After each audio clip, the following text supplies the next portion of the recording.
Ngikhathele nje indaba yokutshelwa ngomseleko nemali madoda. Ngicela ngeqhazi niyosebenze yenu imali nami ngisebenze yami ngokuthula guys. Nizothi shuke sana ndiza negobhozela noba sendibona impukane igqitha ndithi nantsiya impukane igqitha. Andithi kaloku benikhalaza uba mamgobhozi unqabile usilahlile abanye bendigubhulana kuFacebook. Ndibuyile ke bethinani apha kuYouTube full time. Molweni ndanamkela kuMamgobhozi TV. So ke ndibone i-reel kaMakhumalo bethunani ifakwe yila account ibizwa Daughter of Makhumalo.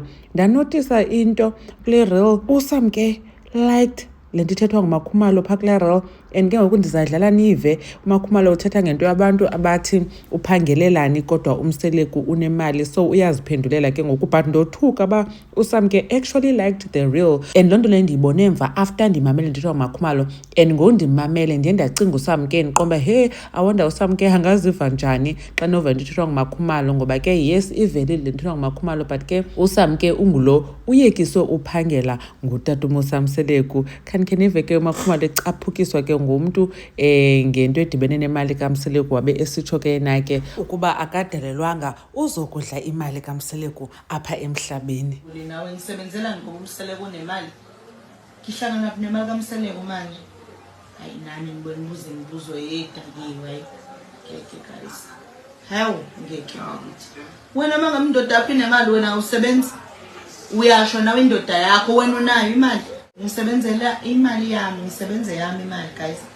Angizalelwanga ukuzose ukuzodla imali kaMseleku la emhlabeni please. Ngiyacika phela manje. Hawu, kwahlezi sifela umseleko nemali guys. Sizalelwe yena nje thina, sizalelwe ukuzodla imali yakhe anisiyele phansi. Safa imali yamadoda bakithi. Ngeke savuka ke siyosebenza imali yethu ngoba amadoda anemali. Hayi nisiyele phansi please. Hayibo. Ngikhathele nje indaba yokutshelwa ngomseleko nemali madoda. Ngicela ngeqhazi niyosebenze yenu imali nami ngisebenze yami ngokuthula guys. Ngeke ngisakwazi ukusebenza, ngeke ngisaqashwa ke mina ngoba umseleko unemali.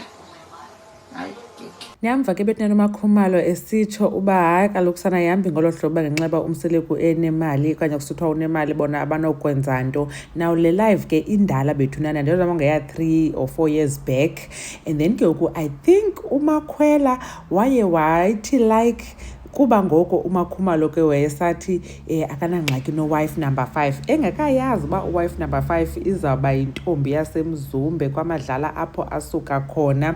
So ke usamke enobona iposti zikaMakhumalo noba ubona komnye umntu I don't think uba angayilika since eyazi uba uMakhumalo uziva njani ngaye. It's just that ke bethinani awuzuzazi zonke izinto wakhe wazithi like on social media. Uba bekuya ngaye I'm sure ebenothi go fetch la like wakhe under le reel, but ke utsho ke bethanda uMakhumalo ba yena uyazisebenzela imali yakhe.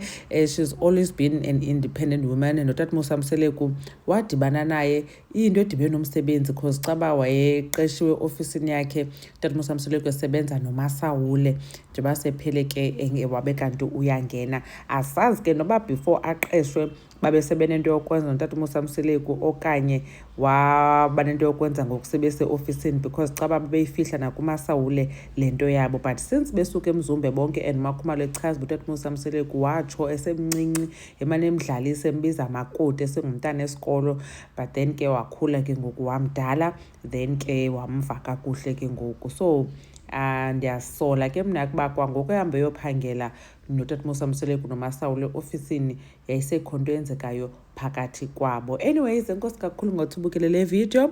Mamgobhozi uyanibona kwivideo elandelayo. Bye.